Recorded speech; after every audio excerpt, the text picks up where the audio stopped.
دوستان عزیز، امیدوارم خوب باشید.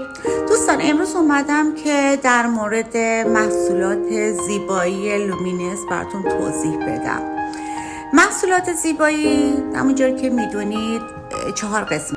همونطور که میدونید ما کلینزر داریم، سرم آبرسانی داریم، کرم دور چشم و کرم فیشال که من امروز میخواستم در مورد این محصولات صحبت کنم با شما. من الان در مورد کلینزر یا همون پاک کننده صورت صحبت میکنم که چه عنصرهایی داخلش داره.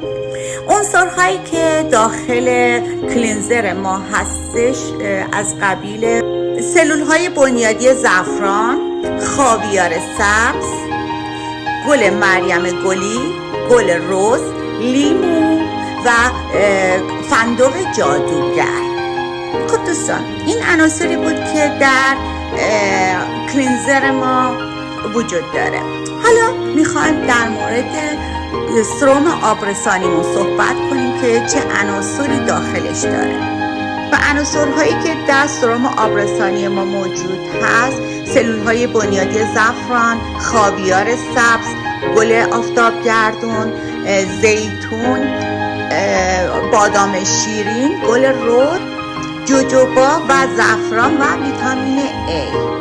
و حالا در مورد عناصری که در کرم دور چشممون موجود هستش: سلولهای بنیادی زعفران، خاویار سبز، آبریزان، گل رز، انبه، بادام شیرین، گل آفتابگردان، فندق جادوگر، هویج، ویتامین A. و در انتها در مورد کرم فیشالمون صحبت میکنم که چه عناصری داخلش داره: آبسیان، سلولهای بنیادی زعفران، خاویار سبز، گل رز، آجیل، انبه، جوجوبا، بادام شیرین، گل آفتابگردان، فندق جادوگر و ویتامین A. خب میخواستم یه جمع‌بندی بکنم از این عناصرهایی که در محصول جادویی لومینس وجود داره چه کارهایی انجام میده.